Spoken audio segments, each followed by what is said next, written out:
고린도전서 4장 1절로 2절만 먼저 보겠습니다. 시작. 사람이 마땅히 우리를 그리스도의 일꾼이요 하나님의 비밀을 맡은 자로 여길지어다. 그리고 맡은 자들에게 구할 것은 충성이니라. 1절에 우리를 그리스도의 일꾼이라고 말하고 있습니다.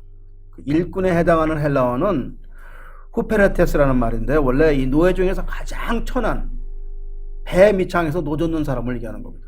배 밑에 노젓는 사람. 그들이 일하는 데는 사람이 눈에 띄지가 않습니다.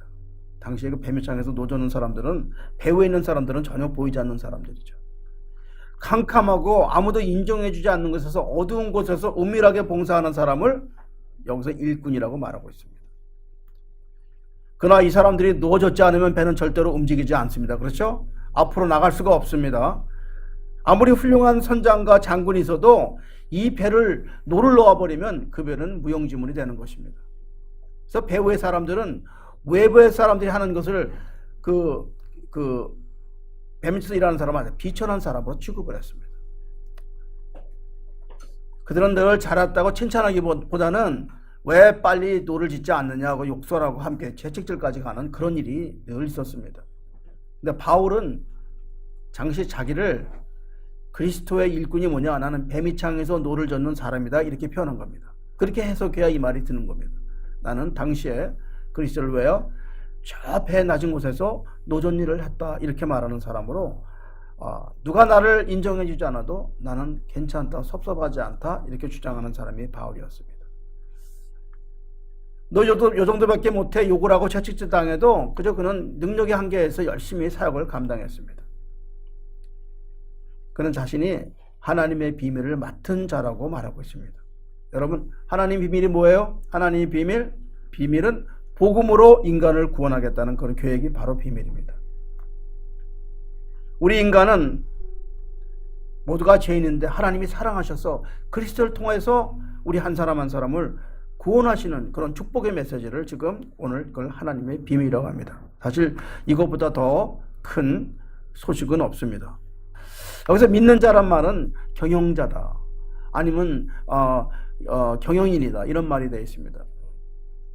오이코 노모스라는 말인데요, 복음서에서 집주를 맡아서 맡는 그 관리인, 청지기를 말하고 있습니다. 하나님의 복음에 관련해서 복음 증거 사명을 맡은 자, 따라서 하나님 자신의 비밀을 맡은 자, 어떤 비밀? 예수 그리스도를 통해서 하나님의 인간 그 구원 계획을 알리는 복음 증거자다, 이렇게 자기는 말하고 있습니다. 자, 복음 증거자가 맡은 자가 할 수 있는 모든 일은 딱 두 가지밖에 없는데요. 여기서 뭐예요? 두 가지는 예수 그리스도 십자가 외에, 예수 십자가 외에는 아무것도 전하지 않기로 작정했다, 이 얘기는 여러분이 수없이 얘기했죠. 그래서 구원에 필요한 것은 오직 주님께서, 바울은 그저 그 십자가와 그다음 영혼 구원의 일성을 바치기로 했다는 것 두 가지밖에 우리 바울은 전하지 않았습니다. 그러니까 우리도 복음 증거자의 사명은 오직 뭐예요? 십자가와 영혼 구원, 그 외에는 우리는 아무것도 없습니다. 2절에 보니까 그리고 맡은 자에게 구할 것은 충성이니라. 이 목사님들이 성도들에게 설교할 때, 성경 공부할 때, 또 기회가 있을 때 하나님을 위해서, 교회를 위해서 봉사하시고 충성하세요라는 말을 많이 합니다. 그때 이제 성도들이 답답해하죠. 뭘 충성하는지 모르기 때문에. 나는 재능도 없고 아이들 가르친 경험도 없는데 뭐 충성하라는 말입니까? 하고 물어볼 때가 있는데요. 여기서 충성하라는 말은요, 그냥 제일 중요한 게 복음 증거하는 거예요. 전도하는 게 가장 큰 충성이에요. 나가셔서 하나님 생명의 말씀을 증거하는 것이, 교회에서 여러분에게 뭐 하라는 말이 없어요. 복음 증거에 최선을 다하라. 이것이 가장 큰 우리에게 준 하나님의 사역입니다. 우리 교회는 너무 좋은 게요, 한국 사람이 없으면 뭐예요? 다른 인종들 많잖아요.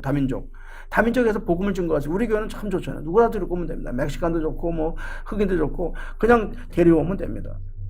가난한 자, 병든 자, 갇힌 자, 뭐 목마른 자, 모든 사람에게 우리는 하나님의 비밀을 증거하는 그 증거자가 될 수가 있습니다.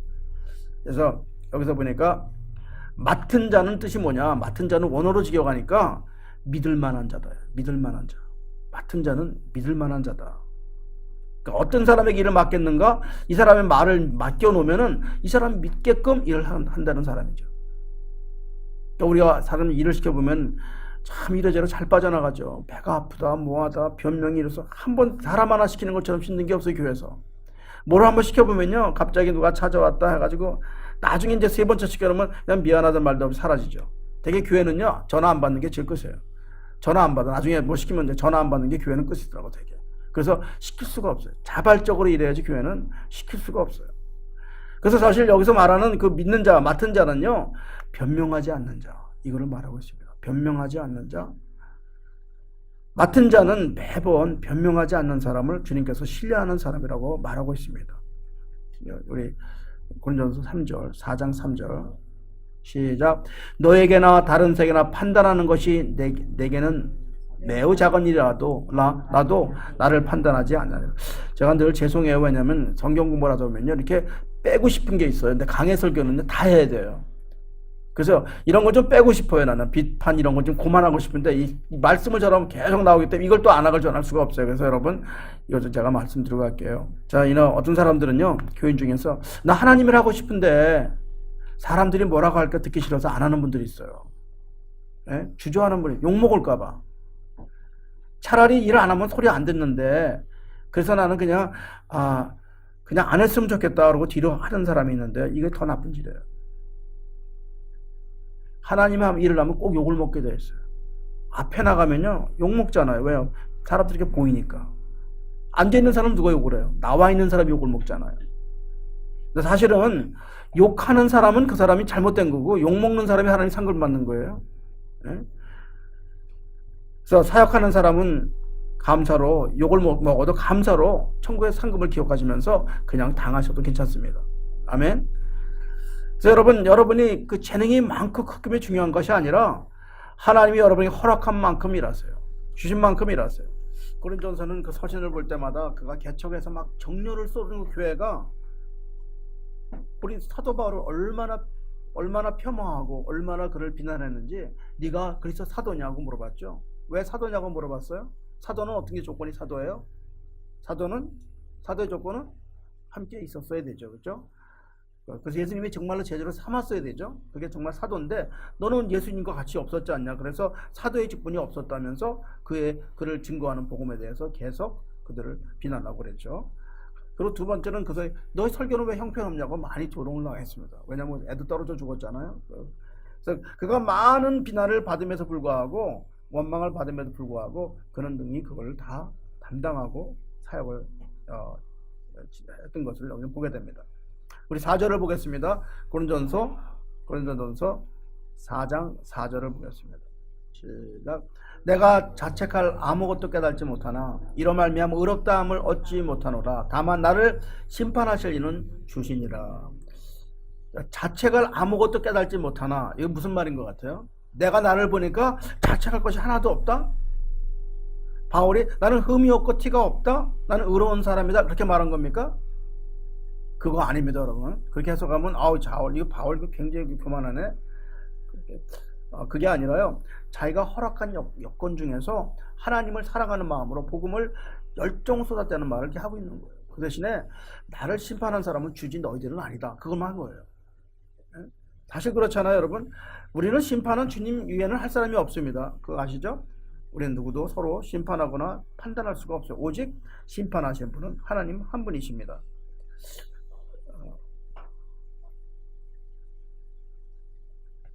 자, 그래서 여러분, 하나님 비밀을 맡은 자는 바로 사명이 뭐예요? 충성입니다. 충성. 교회는 그래서 교회는 왜 나와요? 충성하라. 다시 한번 옆에 사람에게, 교회는 왜 나와요? 충성하라. 시작. 교회는 충성하라 나옵니다. 충성. 그래서 우리 교회 와서 우리 구호를 충성해야 돼. 충성! 이거 해야 돼, 군대처럼.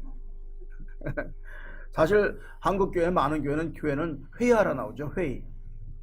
회의를 많이 해가지고 맨날 대판 싸우잖아요. 근데 원래 회의하지 마시고 기도해야 돼요. 교회는 회의하는 것이 아니에요. 교회는 회의가 끝나는 게 기도해서 충성하는 거예요. 어느 집사님이 내가 성경을 가르치는데 내가 직분 때문에 사람들이 내 말을 안 들어서 신학교 가겠다는 사람이 있었는데요. 도대체 집사로 가르치니까 안 들어. 전도사로 아주 목사만 되면 그래서 들을 텐데 이게 말이 맞습니까? 안 맞습니까?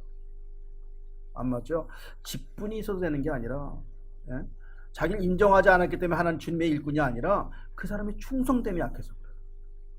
어떤 직분에서 충성하면은요, 누구든지 그에게 성경을 배웁니다.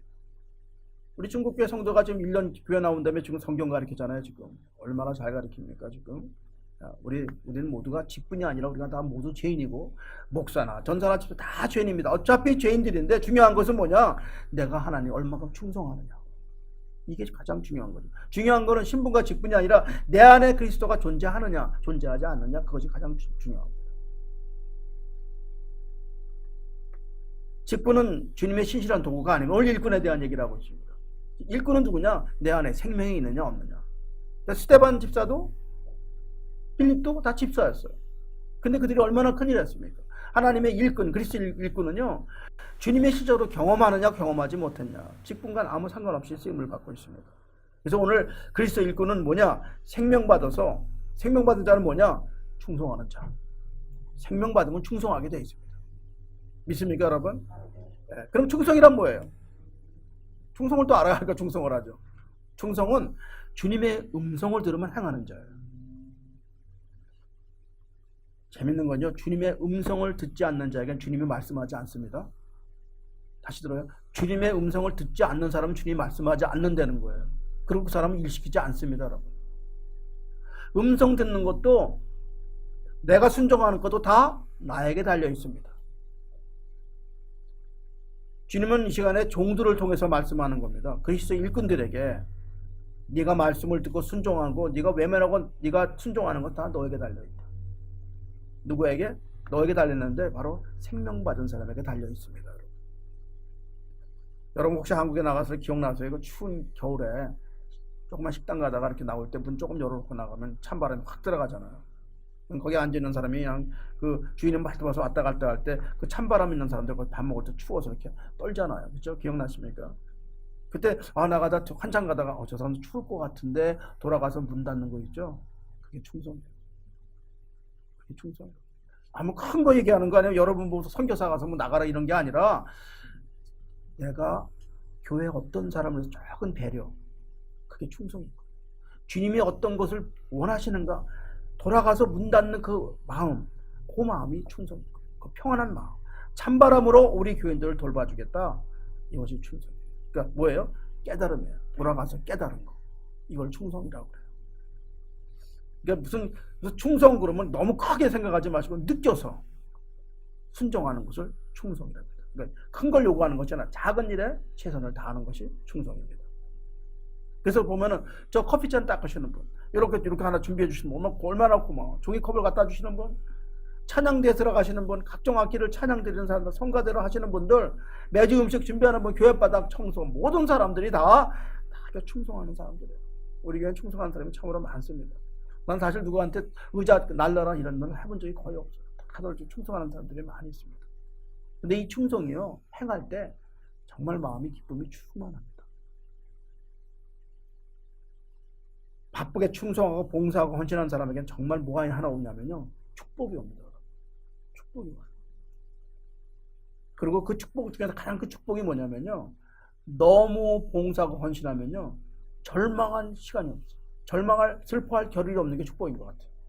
하도 뛰어다니다 보니까 내가 절망할 시간이 없어. 절망한 사람들은요, 헌신하지 않아서 시간이 많아서 절망하는 거예요.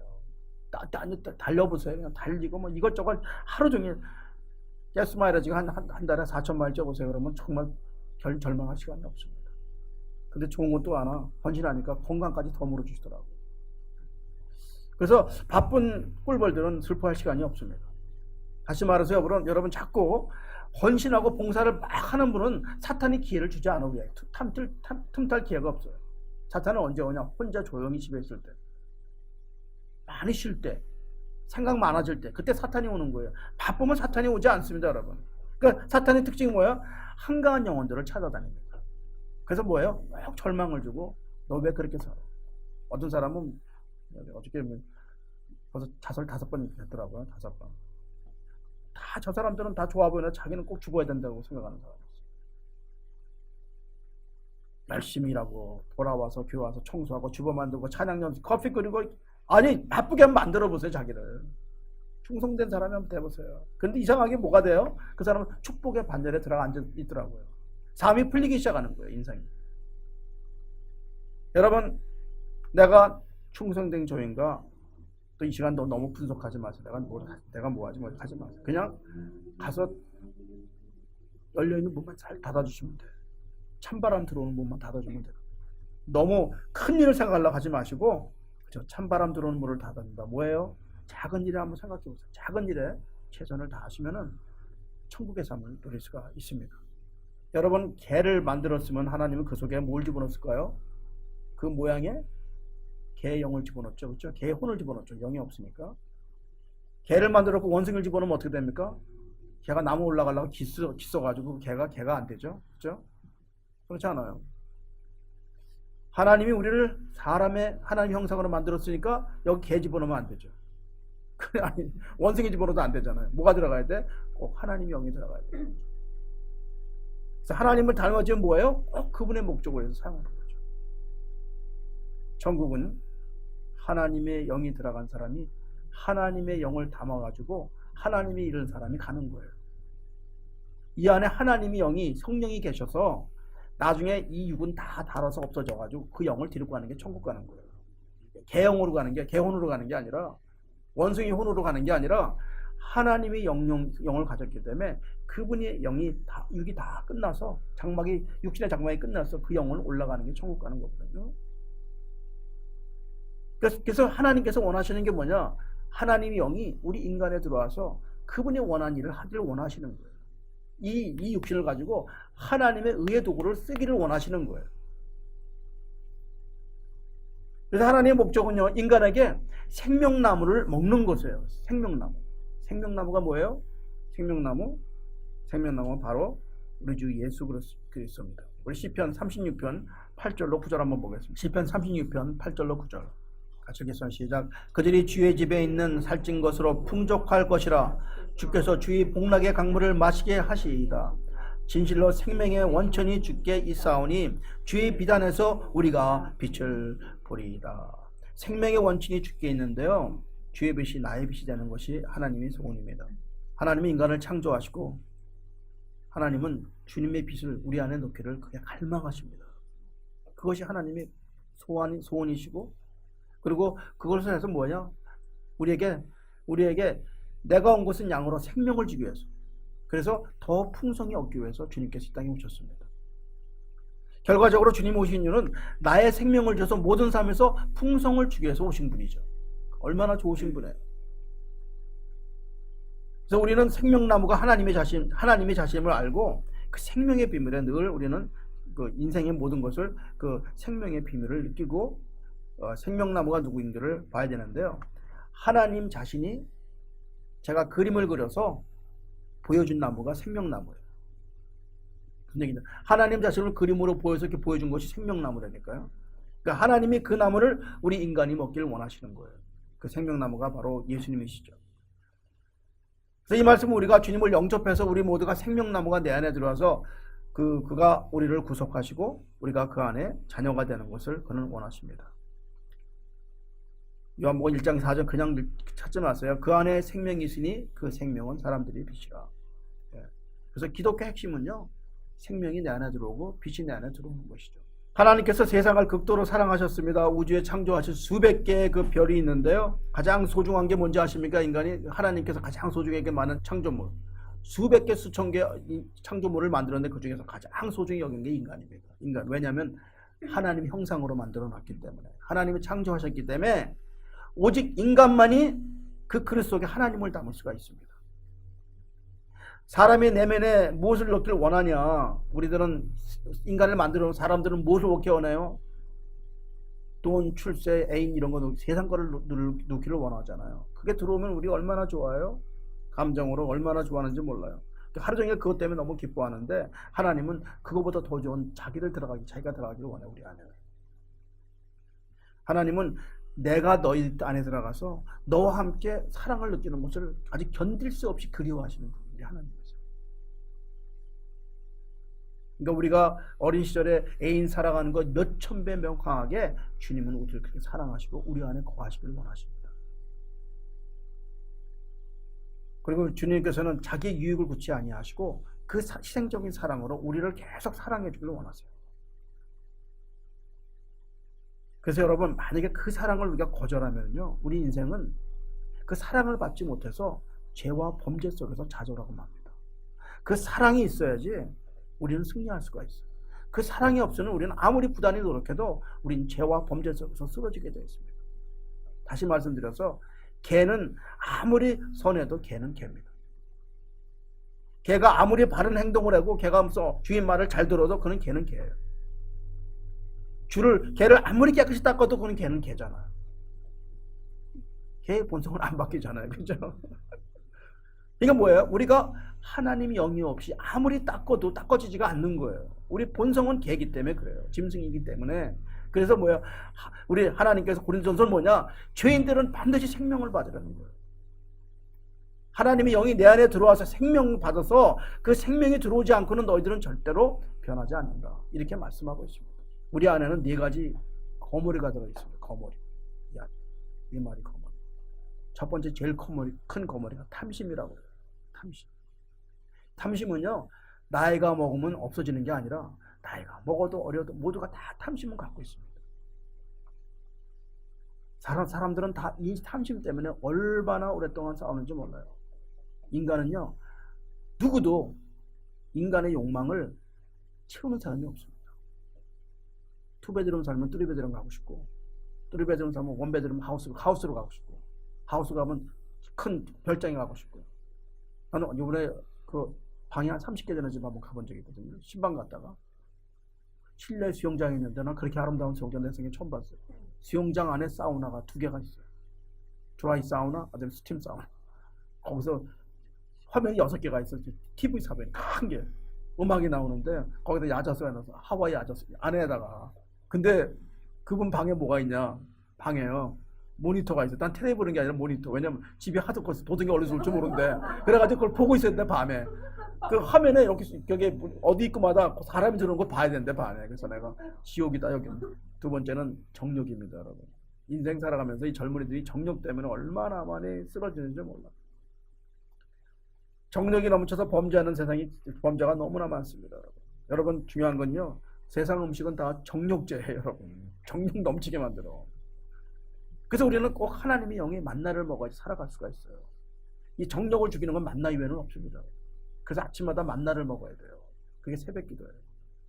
그 하루를 살려면 말씀을 먹고 살아지 않으면 우리는 살 수가 없어요, 여러분. 여러분 모르시죠, 아직은요. 이 말이 무슨 말인지 몰라요. 절대로 여러분 날마다 먹는 대부분의 우리의 문제는 정욕 때문에 일어나는 문제예요. 특히 혼자 있을 때 가장 많이 공격을 받는다고 그래요. 젊은이들에겐 이 정욕의 죄가 벗어날 수 있는 길이 오직 기도밖에 없습니다. 말씀 이외에는 없습니다. 세 번째는 교만의 죄입니다. 교만은 아주 간단합니다. 교만을 하는 건 굉장히 간단해요. 첫 번째는 교만은 내가 나를 모른다는 게 교만이에요. 두 번째는 모든 게 너무 억울하다는 사람이 교만한 거예요. 나같이 억울한 사람이 없어. 난 인생에 나만 고생한 것 같아. 내 인생에 내가 제일 고생한 사람이야. 그리고 항상 교회면 나만 섭섭해. 나는 정말 나만 바빠. 왜? 나만 피해자야. 이게 뭐냐? 영혼이 어두워져가지고 자기만 보는 거야. 영혼이 어두워져서. 교만에 받는 여러분자는 겸손. 예? 근데 겸손은 뭐예요? 겸손은 자기를 깨달은 사람이에요. 아, 이 인간은 안 되겠구나. 이 인간은 아주 괴수 중에 괴수였구나. 깨달은 사람이에요. 그러니까 어떻게 돼요? 불평이 없어. 다 나보다 난 사람들만 있으니까. 아, 알고 보니까 내가 제일 나빴구나, 교회에서. 그러니까 뭐예요? 감사가 나오는 거예요. 아, 나 같은 인간도 하나님 써줬구나. 나 같은 인간도 교회 나왔구나. 그러니까 찬양이 나오는 거예요. 떠나지가 않는 거예요. 하나님, 나를 목사로 써줬어요? 아, 감사합니다. 그러니까 그냥 저 집사는 왜 웃고 다니지, 날마다. 왜 그러니? 나 같은 비천한 사람을 하나님 구원하시고 교회 직사로 줬으니 난 너무 감사하다고. 별로 만난 적 없죠, 그런 사람들. 만나는 적이 없어, 그런 사람들. 왜냐면 기쁜 사람들이 이렇게 없으니까. 교회 오면 다 찌그리고 있어요. 찌그리고. 저 인간은 왜 저러고 살아? 왜요? 다른 사람의 행위가 자꾸 보이잖아요. 잘 들으세요? 다른 사람의 잘못된 행위가 보이면 내가 정상에 앉아 있는 거예요. 그분이 하나님이거든요. 우리 교회 하나님들 많으면 안 됩니다. 배 밑창에 있는 사람. 배 밑창에 있는 사람이 바울이. 나는 배 밑창에 있는 사람. 배 밑창에 있는 사람은 아무도 안 보이잖아요. 근데 배는 가잖아요. 교만은 꼭대기에 앉아 있는 사람이에요. 그래서 남이 잘 보일 때 난 높은 자리에 있다. 그래서 뭐예요? 남을 이기는 사람은 교만한 자, 자기를 이기는 자는 겸손한 자. 영원히 잊지 마세요. 남을 이기는 자라면 교만한 자, 자기를 이긴 자는 겸손한 자. 네 번째로 마지막, 괴물은 혈기입니다. 내 안에는 혈기가 제일 무서워요. 사람이 화를 내면요, 사탄이 제일 원합니다. 이 화에서 나타나는 게 살인, 방화, 폭력, 부부싸움 다 여기서 나오는 거예요. 여러분 다시 말했거든요. 분노 혈기를 잠재우고 이 괴물을 없애서 희생의 제물이 되면 안 됩니다. 괴물에 당하면 안 됩니다. 제가 이 생각하면서 이 네 마리 중에 지금 형무소에 앉아있는 사람은 다 혈기 때문에 앉아 있습니다. 교만이 아닙니다. 탐심도 아닙니다. 정욕도 아니고 대개 거기서 와서 싸워서 혈기 부려서 주먹 한 번 안 나갔으면 안 들어가는 건데요. 한 번 10년 30년을 왜 살아 거기서요. 자, 그래서 오늘 혈기 이기는 방법, 그냥 한번 뚝 눈 감고 속아주는 거예요. 속아주는 거. 어떻게 해요? 속아주는 거. 속아주는 방법이 가장 좋은 방법이라고 생각해요. 그래서 목회자는 뭐예요? 아, 그렇구나. 속아주는 거. 아, 정말 멋져. 무슨 멋져. 그래서 한 멋져. 언어 속에서 나는 계속해서 그가 성장할 때까지 속아주는 게 목회입니다. 이것을 사랑이라고 합니다. 언제까지? 그들이 스스로 조금씩 다스릴 때까지. 어두운 생각, 분노 생각이 있다는 것은 뭐예요? 영혼이 병들었다는 거예요. 그거를 감싸주고 있는 거예요. 기다리는 거예요. 그 네 마리의 거머리가 나갈 때까지 계속해서 그들에게 예수의 복음을 증거하는 거예요. 그래서 그들이 스스로 이길 수 있도록 도와드리는 거예요. 그래서 구속된 사람을 우리가 처리하는 방법은 오늘도 말씀드린 십자가밖에 없습니다. 십자가가 뭐예요? 그리스도의 죽음에 이 비밀스러운 죽음을 말미암아 우리가 인간이, 죄인이 하나님과 연합하는 게 십자가예요. 이렇게 이게 만나는 장소가 십자가라는 거죠. 그래서 그분이 죽으시고 또 그분의 십자가 끌려가서 나중에 구원이 이루어지는 그거를 가리키는 것이 성경입니다. 그래서 사실은 교회는 십자가 외에는 가르칠 게 없는 거예요. 다시 한번 우리 여태까지 읽었던 성경 한번 읽어봅시다. 갈라디아서 2장 20절 한번 읽어보겠습니다. 한번 다 같이 읽겠습니다. 시작. 내가 그리스도와 함께 십자가에 못 박혔나니 그런즉 이제는 내가 사는 것이 아니요 오직 내 안에 그리스도께서 사신 것이라. 이제 내가 육체 가운데 사는 것은 나를 사랑하사 나를 위하여 자기 자신을 버리신 하나님의 아들을 믿는 믿음 안에서 사는 것이라. 어저께 제가 우리 올리비아 안가를 갔어요. 가는데 거기는 절에 나가는 아줌마가 그렇게 자기를 괴롭힌대요. 계속해서 따라다니면서 욕을 하고 괴롭힌대요. 그래서 내가 내일 아침에 기도해 줄게 그랬어요. 오늘 아침에 기도를 했어요. 제발 좀 괴롭히지 않게 달라고. 근데 오늘 그 자매가 맛있는 거 사갖고 왔대요. 자기 깜짝 놀랐다는 거예요. 하나님이 그렇게 역사하는 걸 처음 봤대요. 여태까지 괴롭혔는데 어떻게 기도 한 방에 그냥 한 번에 사람이 그렇게 자기 것만 먹을 거 가져왔대요. 자기 것만. 오늘 이게 왔어요. 텍스가. 우리 십자가는 얼마나 힘이 센지 몰라요. 사람이 확가닥 변해버려요. 십자가는 사람을, 미친 사람을 정상으로 만들어버려요. 그래서 우리 십자가를 믿어야 돼요. 우리는 그분과 함께 못 박혔나니. 예? 왜 그래요? 내가 했으면, 내가 가서 그분한테 만약에 찾아가서 우리 딸 좀 왜 그렇게 괴롭혀요? 우리 괴롭히지 마세요. 그럼 그 대판 싸웠을 거라고. 그렇잖아요? 나는 이미 내 육신은 죽었고 내 안에 성령님한테 내가 구한 거죠. 성령님 도와주세요. 그 딸 일할 때 편하게 좀 해주세요. 혼자 쓰레기 다 날려고 그러는데 왜 그 딸 이렇게 괴롭히게 해주십니까? 그래서 그때 가가지고 걔가 그 사람이 그렇게 잘해줬어요. 얼마나 오늘 하루가 편한지 모르는데 정말 천국의 삶이 이루어진 것 같다고. 빛이 자기가 쓰레기를 맨날 버리는 것보다 무슨 얘기냐면요. 우리가 이 땅에서 내가 십자가 몸만 박히면요 그리스도가 내 안에 살기만 하면 그때부터 우리는 축복이에요. 선포만 하면 이루어지게 돼요. 너무나 아름다운 삶을 살 수가 있습니다. 그래서 그분과 함께 죽음으로 내가 부활하는 그 영원한 구원이 우리 안에 들어오기만 하면은 우리는 영원한 죽음도 없고 우리는 영원한 승리가 우리에게 보장되기 때문에 우리는 날마다 아멘하고 사는 거죠. 저는 여기서 이걸 가리키는 거죠. 사도 바울도 이걸 얼마나 기쁘고 가리키는지 몰라요. 내 안에 성령이 거하고 나는 육신이 날마다 죽노라. 그러면 뭐예요? 그분이 내 안에 계시니까 나는 그냥 자동적으로 빛이 되는 거죠. 그러니까 교육을 아무리 많이 받아도 되는 게 아니라 모든 게 아니라 거룩한 빛이 내 안에 들어오면은 그 빛이 사명을 감당해서 그리스도 일꾼이 되는 겁니다. 그래서 뭐예요? 그분을 떠나서는 우리는 아무것도 없다고 고백할 수밖에 없습니다. 그러니까 어저께 제가 한 건 하나도 없고 주님께 구해서 주님이 하십니다. 찾아갔어요. 그렇게 하는 거예요. 주님이 하시는 거죠. 여러분, 재밌는 거는요, 주님은 여러분의 어떤 욕망도, 여러분의 욕심을 가지고 일하는 건 절대 하지 않으십니다. 여러분의 욕망을 가지고 있는 건 주님께서 절대 타협하지 않으십니다. 다시 말씀드려서 탕자가 세상의 욕망을 가지고 있을 때는 어떻게 해요? 아버지를 버렸습니다. 그렇잖아요? 내가 아름답고 화려한 삶을 욕망에 거치니까 결국 아버지를 버리고 세상 욕망을 따라갔습니다. 그게 탕자예요. 그래서 세상에 나가서 욕망 가지고 나가면 뭐예요? 마음껏 사는 거 즐거웠는데 뭐예요? 다 뺏겼어요, 모든 거. 내가 가진 욕망은 나중에 다 뺏긴다는 거예요. 그러니까 자신의 욕망으로 마지막에 오는 것은 큰 좌절, 그거밖에 오지 않았습니다. 그래서 좌절하고 실패되니까 그때 아버지 돌아왔잖아요. 한 가지 묻겠습니다. 그가 만약에 성공했다면, 그 세상에 나가 성공했던 건 어떻게 했어요? 그는 아버지를 만나지 못했습니다. 그러니까 어떤 복에서 세상에서 좌절하는 거 큰 복이에요, 여러분. 예? 세상에서 좌절이 복이라는 건 이상하죠, 여러분. 좌절해야 돌아오기 때문에 그렇습니다. 그래서 하나님이 부르시고 사랑하는 사람들에겐 모두가 욕망의 절망을 한번 보게 합니다. 그게 하나님께 돌아가기 때문에 그렇습니다. 아브라함도 노년에 그 자기처럼 생명처럼 아끼던 독자에게 포기하라. 이삭을 포기하라. 절망을 왔어요. 왜? 내가 욕망이 뭐예요? 노년에 받았던 그 아이가 너무 이쁜 거예요. 걔하고만 있고 싶은 거예요. 그래서 욕망의 깊은 좌절을 맛보게 해야 그 애정을 끌어줄 때 그가 하나님에 속한 사람이 되고 하나님께 찾아오게 되어 있습니다. 모세도 왕실에 있을 때 쓸 수가 없었어요. 광야에서 좌절시켰잖아요. 40년간 좌절시키니까 하나님 도구가 되는 겁니다. 여러분도 마찬가지로 여러분 세상 욕망에서 한번 좌절됐어요. 우리 하나님은요, 진짜 여러분을 사랑하는 사람들에게는 인간이 하는 욕망을 다 끊어버리십니다.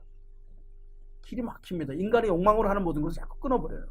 그 인간의 욕망을 옛사람이라고 부릅니다. 그 옛사람은 좌절시키고 새로운 소망을 주고 새로운 소원을 주는 것이 그의 생명나무가 오는 새 사람이 되는 거예요.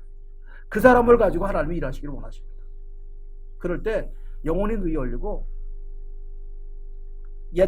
옛사람을 못 박혀주시고 새 생명으로 가지고 하나님께서 이 땅에서 그 꿈을 성취하시는 겁니다. 그래서 하나님 손에 이렇게 쓰림 받은 사람은 내가 완전히 굴복당하는 사람만 쓰게 되어 있습니다. 그래서 여러분, 종들은 꿈을 가지면 안 됩니다.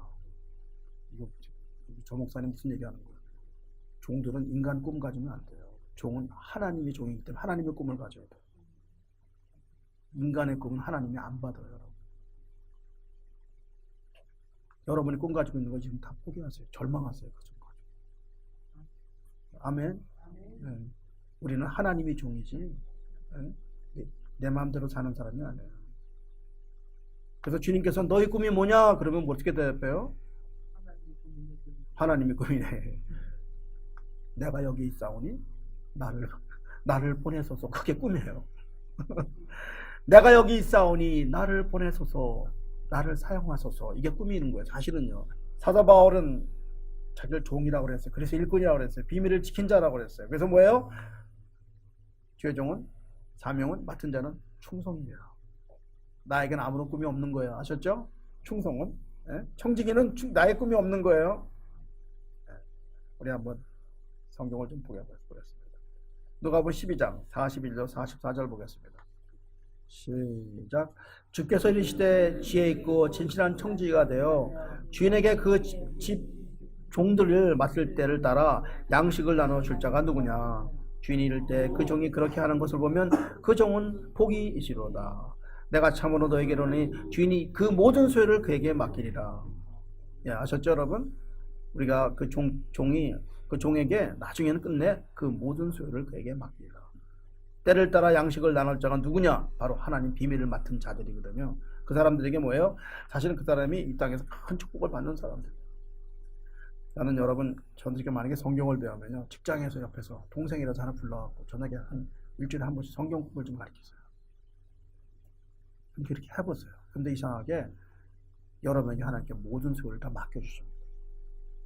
그러니까 여러분의 사업을 성공시키는 유일한 방법, 이 땅의 모든 소유를 차지하는 방법은요, 하나님이 하시는 거예요. 충성되게. 정말로요. 그래서 내가 주인이 너에게 이르노니 이 모든 소리를 너에게 맡기리라. 축복자의 승리자가 되는 거예요. 근데 아무것도 안 하시고 집에 테레 입고 앉아있으면 안 돼. 인생은 안 풀려요. 진짜 안 풀려요. 내가 아는 거는 그거 안 풀려요. 승리자가 되는 유일한 방법은 그리스도에 충성하는 자가 돼요. 이걸 진짜 마음으로 좀 들으세요. 머리 듣지 마시고 깊이 좀 머리를 깨달아 마음으로 들으면 여러분 승리할 수가 있습니다.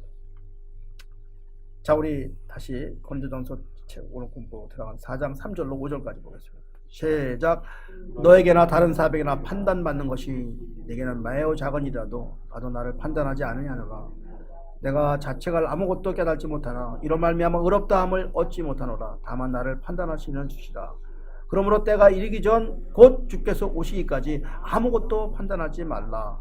그가 어둠에 감추인 것들을 드러내고 마음의 뜻을 나타내시니 그때 각 사람에게 하나님으로부터 칭찬이 있으리라. 아멘.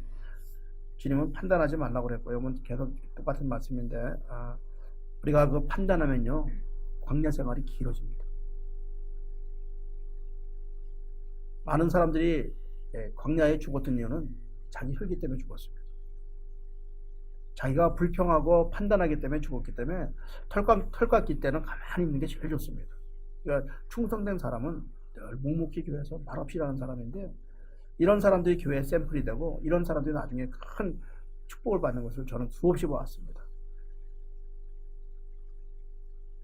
여러분, 작은 나무는 바람이 불면 막 흔들리는데요. 거목들은 바람이 불면 흔들리지가 않습니다. 진정한 일꾼은 광야에서 죽은 자들이에요. 숨어있는 자들이에요. 근데 그들은 반드시 훗날에 하나님께 큰 보상을 받습니다. 우리가 앞으로 사역하실 때는 이렇게 하세요. 천년 살 것까지 사역하시고 사역할 때 내일이 마지막 날이라고 내일이 마지막 날이라고 생각하면 봉사할 수 있습니다. 희생할 수 있습니다. 내 생명이 내일 마지막이라고 그리고 봉사하시면요 그 봉사가 최고의 봉사가 될 수 있습니다. 믿는 사람들은 아브라함처럼 내일을 모른다고 나와 있어요. 내일을 모른다. 갈 바를 모른다. 그런데 우리는 앞으로 나가야 돼요. 갈 바를 모르고 나가야 돼요. 누군가 여러분에게 물어봅니다. 갈 바를 모르면서 어디 가십니까? 물어볼 거 아니에요. 논리적으로 답을 할 사람이 하나도 없어요. 왜냐하면 바보잖아요. 갈 바를 모르고 가는 사람이 바보 아니에요. 사람들이 물어볼 거 아니에요. 어디 갔어요? 나 잘 모르겠다고. 바보니까 우리는. 그러니까 우리는 이렇게 앞길을 모르면서 가야 되는 사람이 우리거든요. 갈 바를 모르고 나야 되는 사람들. 왜요? 우리 전적으로 하나님을 보고 가야 되기 때문에 그렇습니다. 세상에서는 우리 바보라고 그래요.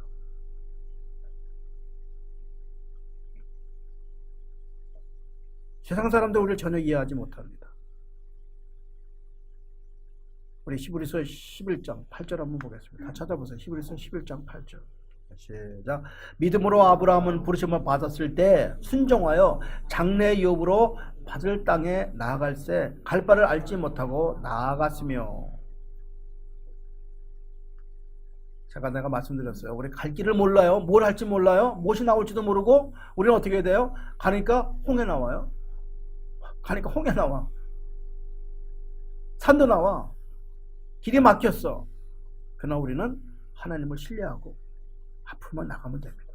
순종의 결과는 홍해가 갈라지는 겁니다, 여러분. 그죠? 그래서 우리는 다음에 무엇일까를 주님께 물어보지 마세요. 그냥 나가면 됩니다. 따라가면 됩니다. 주님은 여러분, 제까지 신앙생활하면서 다음에 뭐 할까 알려준 적 한 번도 없습니다. 왜 그래요? 믿음으로 살라고. 다음에 갈 걸 알려주면 믿음이 아니잖아요. 갈 바를 모르는 게 믿음이잖아요. 그죠? 난 자체가 주님, 나 다음에 어디 갈까요?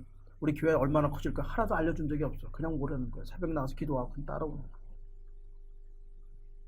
근데 말씀이 없으면, 그래서 왜 우리가 점쟁이를 찾아가면 점쟁이 말해주거든요.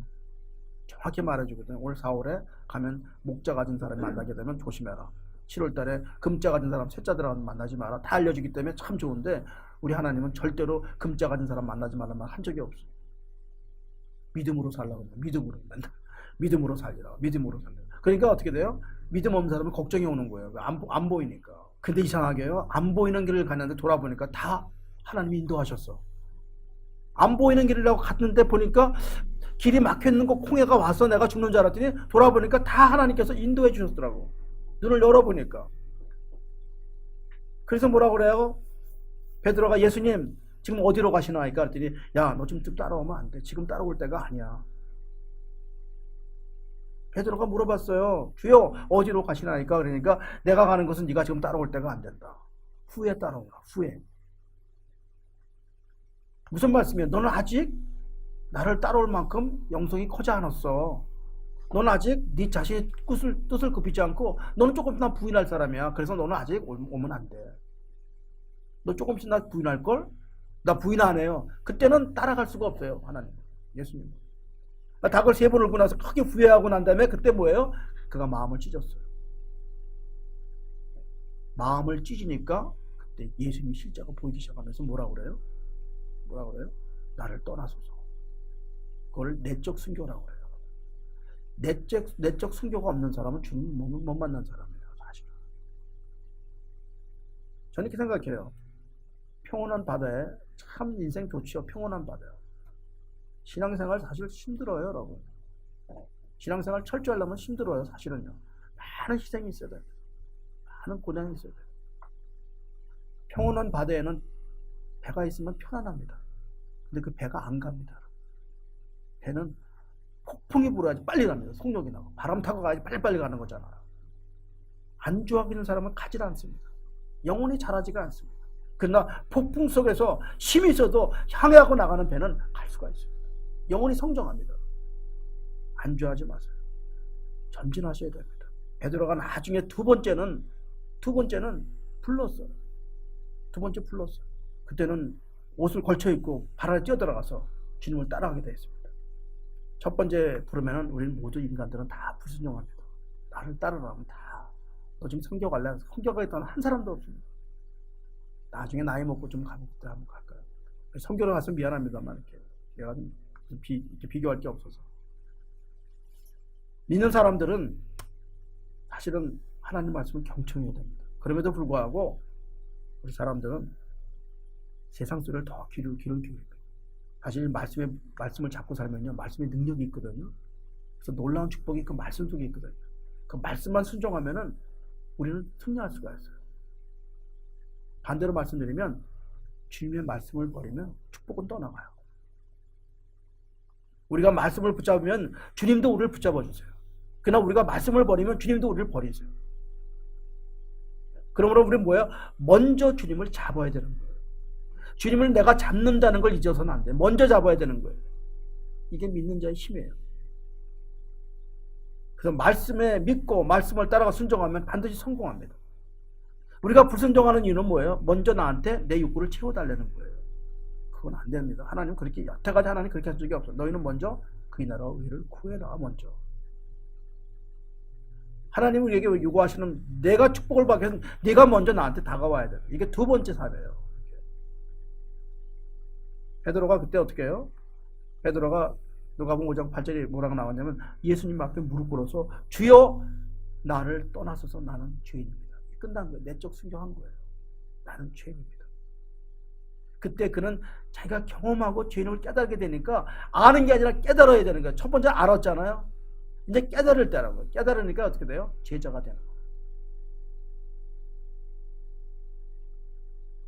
여러분 기억하세요. 인간의 모든 맹세는 다 실패합니다. 3일 가는 건 오래 가는 거예요. 사실.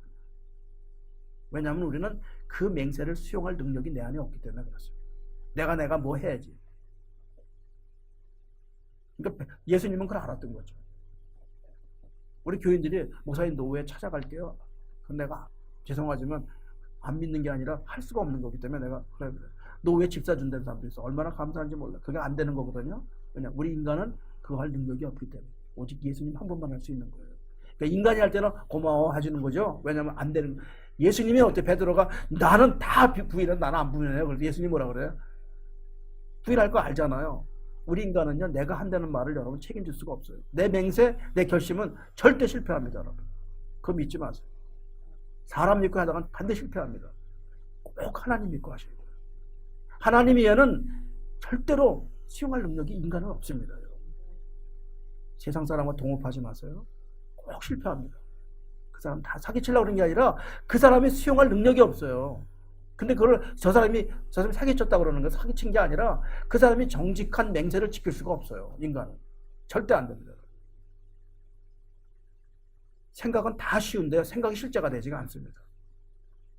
베드로가 나중에 이제 3번 부인하게 되니까 마음을 갈기갈기 찢었어요. 가슴 찢어버리더라고요. 그러니까 성령이 그때 불같이 거하기 시작합니다. 그때 인생의 지표가 생기는데 그 지표가 예수님이에요. 그게 길이에요. 그게 길이더라고요. 주님이 이제 너가 나를 보았으면 이제 믿고 나를 따라오라. 그래서 우리는 오직 믿음으로 사는 거지. 믿음으로요. 그래서 여러분 저는 이 시간도 여러분 정말 진정한 주님의 제자가 되길 바랍니다.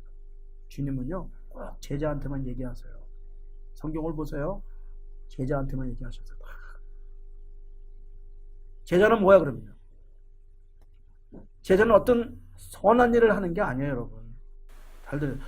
제자는 선한 일을 하는 게 아니라 제자는 선한 존재가 되는 거예요. 주님께서 말하는 너는 선한 일을 하라고 한 것도 아니에요. 중요한 일이지만 너는 정말 선한 존재가 되라. 이것이 존재가 being이 되는 거예요. doing이 아니라. 이해하십니까 여러분? 하나님을 발견한 사람은 빛이 되는 거지 너가 뭐 일하라고 그런 거 아니에요. 빛이 되는 거죠. 자 오늘 다 같이 한번 너무나 좋은 말씀이요. 호세아서 6장 3절 시작. 그러므로 우리가 여호와를 알자. 힘써 여호와를 알자. 그의 나타나심은 새벽빛같이 어김없나니 비와 같이 땅이 적시는 늦은 비와 같이 우리에게 임하시리라 하니라. 여러분 오늘 성경 보고 마칩니다. 여러분 여호와를 알자. 힘써 알자.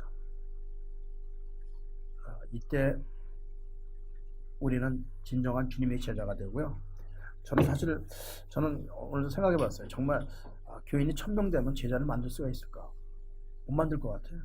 교회는 작은 수에서 열심으로 그와 함께 생활해야 돼요. 목사는 그들과 함께 생활해야지 제자를 만들 것 같더라고요. 그러니까 같이 밥 먹고 울어주고 같이 생활해야지 그 사람이 제자가 될 것 같아요. 여러분도 이제 오늘 성경고 마치지만 뒤에 있는 직장의 사람 한 사람을 붙들어도 끊임없이 말씀을 가르치세요. 여러분이 앉아서 오늘 얼마나 좋은 말씀 많이 있었어요. 한 구절 말씀 가르치면서 주님의 제자를 만드세요. 그게 여러분도 복을 받지만 한 영혼을 살리는 거잖아요. 그래서 우리가 여호와를 알자, 가르치자. 그래서 늦은 비와 젖은 비가 우리에게 이렇게 늘 임하는 그런 역사가 여러분 삶에 있기를 축원드립니다. 기도하겠습니다.